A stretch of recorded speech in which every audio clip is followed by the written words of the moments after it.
Welcome to Determined to Succeed. I'm your host, Dawn, also known as the Unique Connector, and I'm so excited to have Mary on the show today.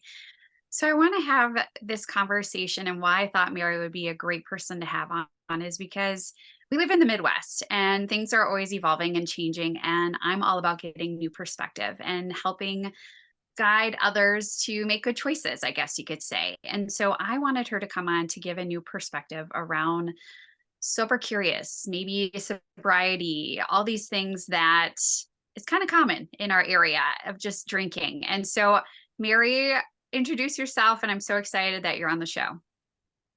Oh, I'm so excited to be here. Thank you for having me. Mm. So, my name is Mary. I'm a certified recovery coach and yoga and meditation teacher. And I'm also the founder of Sun and Moon Sober Living, which is a platform and a community for people to learn tools and practices to free themselves from substances and unwanted behaviors and really build fulfilling lives in sobriety. And so we meet virtually, I have retreats, and yeah, that's a little about me. Love it. Well, and so, when you hear the word sobriety, give me your perspective on it. And I love what you do. So tell me more about it. Yeah, that's a great question. It's one I think about a lot because I'm somebody who I've been sober for 10 years now. I'm in recovery from addiction. And so for me, the word sober in the past always had a very, let's say, not positive association, not something that I wanted to be associated with. I felt like there was a lot of stigma attached to it. And I find that now that's changing dramatically, especially over recent years as this conversation is evolving and sobriety is becoming more normalized. So, when I first got sober, which was in 2013, the first 4 years, I was really secretive about my Mm. recovery. I didn't use the word sober. I really dodged the questions. Are you drinking?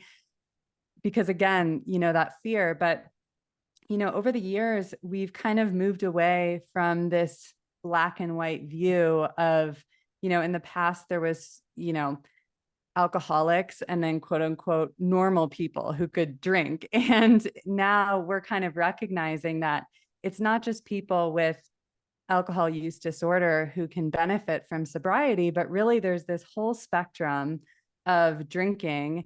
And because of the effects that alcohol has on us, actually anyone can benefit from being sober and embracing a sober lifestyle. And so now I find that in recent years, there's so much more positivity around the alcohol-free movement. Like I'm sure you've realized there's a lot more non-alcoholic options from beers to mocktails. And I just hear people all the time talking about it. And to me, that's so exciting because I think that the way it's evolved is something I never could have dreamed of as someone, as I told you, who is so secretive.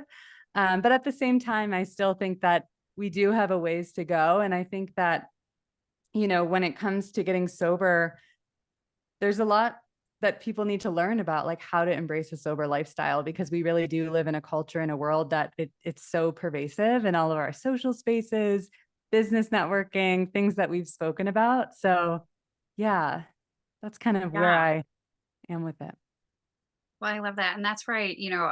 I heard you on a podcast and I was like, oh my gosh, I got to connect with her and see if she'd be on the show, just because as I sit and reflect of even my corporate days of just, how often alcohol was always in the mix of things. It was always going to cocktail parties. It was, hosting events, and alcohol would always be there. Or it would be, let's celebrate and let's go for a drink. And not saying I'm totally sober, but it's like I do like a cocktail, but also too, it's being mindful of those things. And I hope that the other people that are listening can just get a new perspective on it. And so when I say that, and all the corporate events and things that sometimes employers are thinking are maybe helping the team can really be kind of maybe detrimental to the team. Because I know when we talked just one on one, you opened my mind. I was like, oh yeah, it is kind of a little bit opposite than what they're trying to do.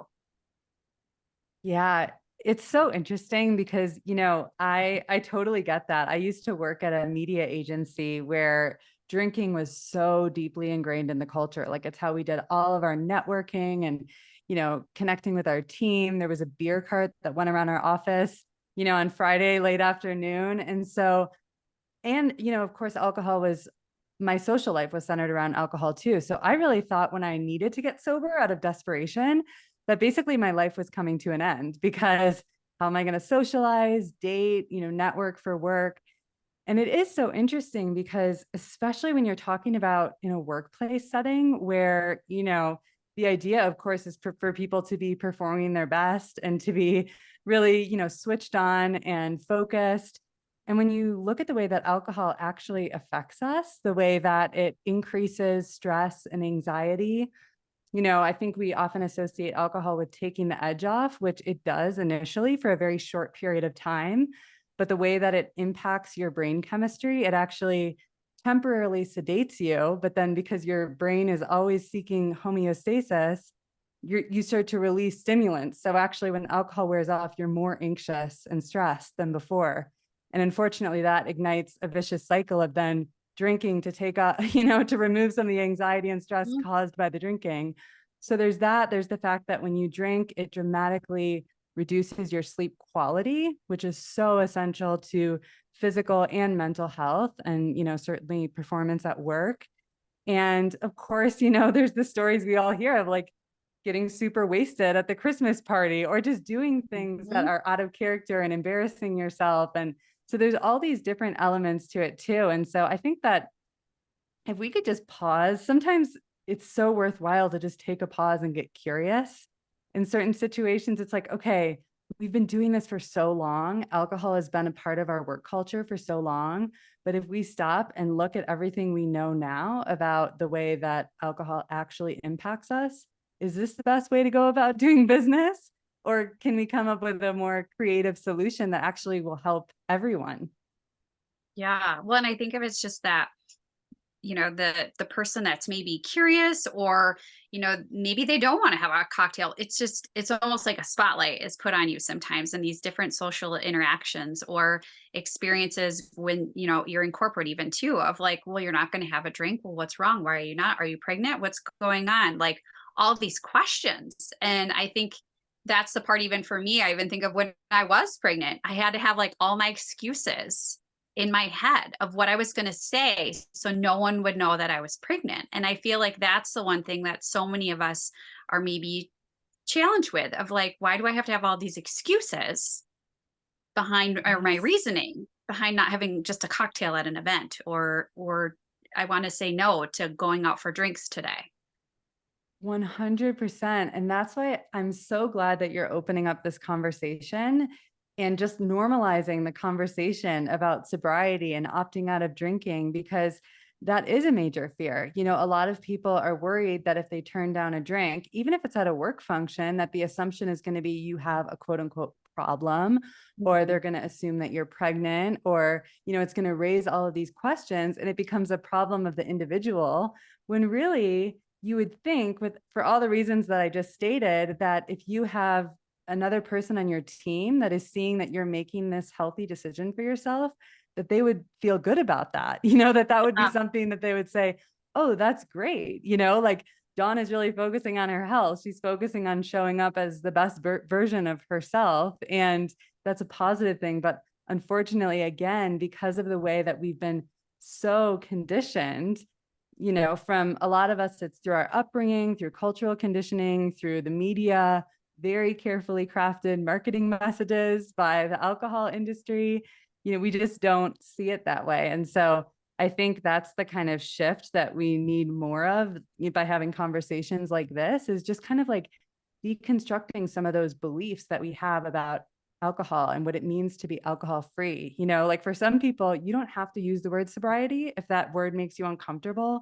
Like I have a lot of friends in the sober space who choose to identify as alcohol free. One of my good friends calls herself an alcohol free badass, and Deb Mm, Masner. And yeah. yeah, just like what, you can make it whatever it is for you, but it is something that, we can see as a source of empowerment and not a source of something is wrong with you.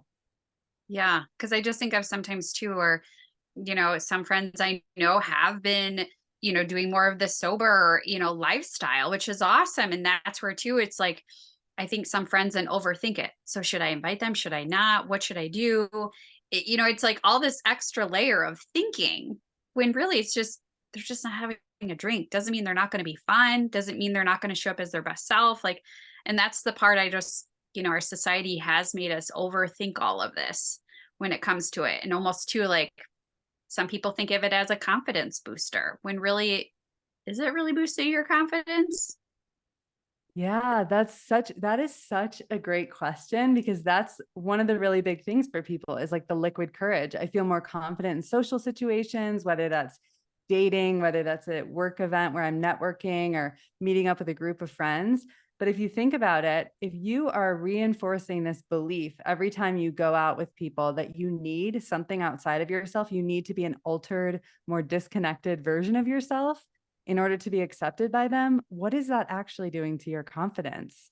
That Mhm. erodes your confidence. What really builds confidence is if you can, build up that muscle of being a little bit uncomfortable and learning how to engage with people without having to cut off from yourself or without having to rely on a substance.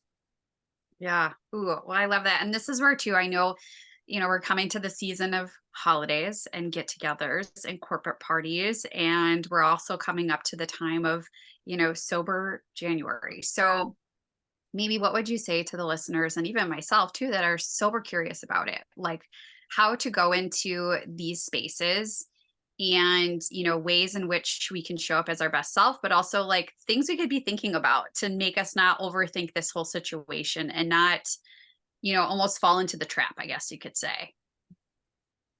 Yeah, I think the first step really for anyone who's kind of in that gray area space, who's, or just doesn't necessarily consider themselves having a problem with alcohol, but wants to see what it would be like to try going alcohol free for a little bit, Mm.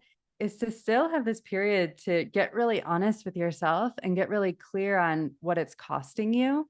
And, as I mentioned before, because of the way we've been conditioned to see alcohol, a lot of times we just see these perceived benefits. We think like, oh my gosh, but how am I going to have fun? How am I going to, socialize with my friends?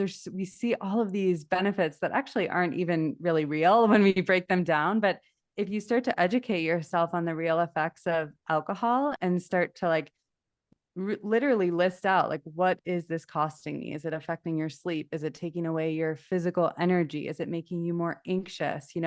Have all of those things really clear.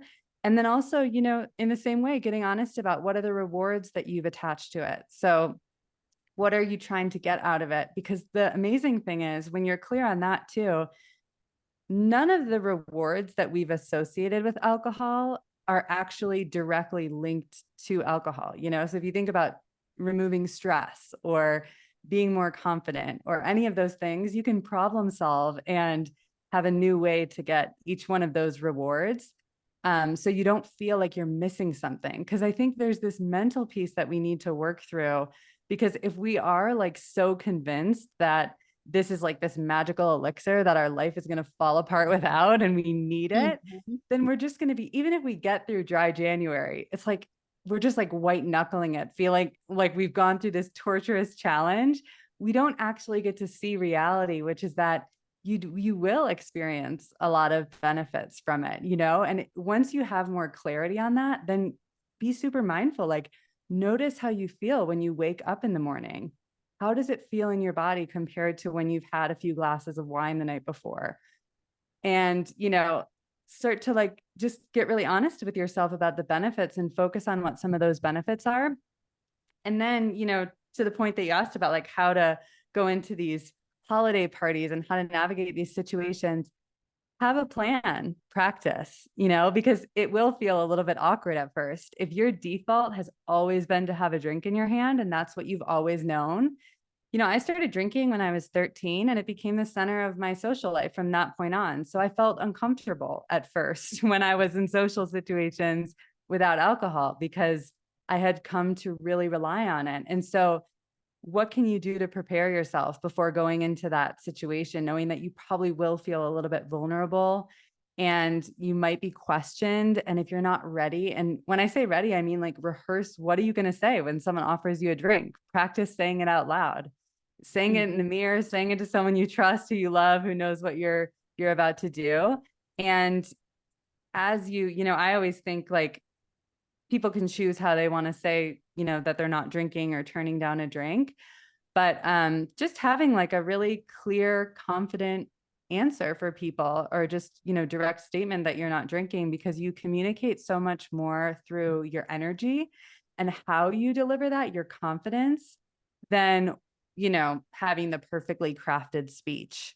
So I used to approach saying I wasn't drinking, like I would, as I mentioned before, I'd really like dodge the question. I'd get really awkward. It definitely impacted the way I was engaging with people. And I was very apologetic about it. When people said that I wasn't drinking, I was clearly communicating through everything that it was a problem and that it was me that was messed up, like, so yeah, having some practice with that can be really helpful. Yeah. Well, and I just think of too, it's just right there. You were just saying like your energy is going to show what you're like trying to like maybe hide or cover up. And not everybody needs to know the reasonings, or you don't have to have an excuse exactly. But for some reason, we're always thinking we have to have an excuse. Yes. It's sad that that's what our society has made us think. And I even think of sometime, like one time I went to a party and I had a cooler full of just sparkling waters. And I was like, I'm going to go there and I'm going to see like, how is this going to be? Because it's going to be fun. I'm going to show up as me. No one's going to know. But it was also too like a challenge for me of just like, I want to show up as my best self. And it was almost kind of like hiding from other people that I wasn't drinking. But it was also too, it was like, I don't need a drink, but it's just, it's something that our society has made us feel like we need to feel low or have an excuse or be prepared and have that awkward conversation when really it's just a drink. Who cares? Exactly. It's so funny. Like I think back, I remember in those early conversations, like I would even sometimes go into this whole like self-deprecating spiel about like, oh, I was such a train wreck because I was so afraid that I was going to make other people uncomfortable. Like I was saying something about them and their drinking. At the end of the day, like that's not my business how they interpret the fact that I'm not drinking. We can never control that. And so I found that like in the 10 years that I've been sober, more than 10 years, I can count on one hand the amount of time that I've genuinely gotten like strong pushback or like feeling like some form of criticism. And I know for certain that those people were struggling themselves. Yeah. And I was holding up a mirror to them. And at the time, it made me really uncomfortable. But now, I feel a lot of compassion for that because I completely understand. But for the most part, if you share with someone, and times like dry January are a great opportunity because it makes it a lot easier to just say, oh, I'm doing dry January. Yeah. But what I've found is like when I say now, as I mentioned, for years, I dodged that question. But now when people ask me, I will very confidently say like, oh, I don't drink. And if people ask me about it, I'm like, yeah, I made that decision for myself 10 years ago and it's completely changed my life. And it really did. Like it changed my career path. Like it changed everything. I get excited to talk about it. I mean, I don't go around preaching sobriety or like spill it out to people who don't want to hear it. But if somebody starts questioning me about it, I like to talk about it because I like to tell people that, you know, it can really help with your mental health. It gives you a lot more energy. It gives you an opportunity to explore new activities and hobbies, that things you might have never had time to do if you were drinking. And so there's a really positive way to approach it and to look at it. And so I think it can be really hard, especially when we've had a challenging relationship with alcohol. And a lot of people do who aren't necessarily alcoholics. A lot of people have this kind of challenging the conversations we have with ourselves that nobody sees. And because of Mhm. that, it can feel like talking about giving it up. It's like we're revealing that there's a problem here, and it doesn't have to be that way. Yeah. And that's where I think for me, you're just so intriguing because you don't just put it down people's throat of why you got to be sober. And I like that you talk about it from the full perspective here, that be mindful of it, think about it, get a new perspective on it. If you're curious about it, here's some tools, here's some tricks you can do, here's the benefits of it. And I think that's the part for me where I hope others are listening. And if you've been curious about it, great. And that's where I learned more about Mary too, how she has this group, and so if people want to find others that are like them, that are sober, there's so many resources out there. There's so many things that you can join. And so you don't feel alone. And that's where I feel like in Midwest, it's not always common. It's just more common to be drinking, to have alcohol at the party and whatnot. And so that's why I was excited to have you on the show, but also too, to show every journey, there's reasons behind things. And look at where you are now. Like you earlier saying too, you were at the agency and now look at where you are and coaching people and hosting retreats and doing yoga and all these things. And it's unfortunate that like sometimes we have to have these speed bumps in life, but you probably never imagined yourself to be where you are now. No, yeah. And it's so interesting because I really subscribed up until recent years, honestly, to that black and white view that I told you about before. And, I'm someone who I struggle with addiction. Like alcohol will never have a place in my life. I arrived at sobriety out of desperation. And so I thought that I just fit in this one category that, sobriety was what I needed to do. And I think by way of that, I realized that there's actually so much to be grateful for. Like I remember being in meetings early on and people introducing themselves as a grateful alcoholic. And I would be like, oh, please, like what? How do those words go together? Because I just thought it was kind of like that overly kind of optimistic rose colored glasses thinking. But actually, I completely understand that because what that person was saying and what I came to realize later is that our addiction gave us this gift of sobriety. We would have never made this decision for ourselves to give up alcohol if it weren't for our addictions. But now, in recent years, people are just saying, I remember my friend Christy Wynn, who's a sobriety coach who I had on my podcast, referred to it as taking the early exit because she was someone who identified as being more in that gray area and just saying, like, you don't need to keep going on this path, that there's an early exit that people can take in that gray area. And so that's kind of where I started to get this inspiration, is realizing that I'm like, I have experienced all of these benefits as a direct result of getting sober. And addiction doesn't have to be a prerequisite to that. Like it was for Yeah. me. And I'm so grateful that it was, because I would have never arrived at this decision. But if we can just open up the conversation a little more, now it's like a lot of people are just saying, I really want to get more out of this life than waking up and feeling, just 50% of myself, 75%, like whatever it is, whatever amount that's taking away from you. Like I'd rather just wake up feeling clear and energized and inspired and finding things that actually light me up, so I don't need something mind altering. Mm. Well, I appreciate you so much for coming on the show, and you gave me more ideas and things to think about, and just, I really appreciate you. And I think we all meet each other for a reason in life, and I'm just proud of you for being on this journey and helping other people too, and that's the part that I think is really kind of you. And that's where I'm really thankful. And, even though we're states away, thankful that we could meet this virtual way. So keep shining bright and keep being you. And so if the listeners are intrigued, look Mary up, reach out to her, look into her retreat, look into her yoga, look into her different groups she has. So I appreciate you so much, Mary, for joining me.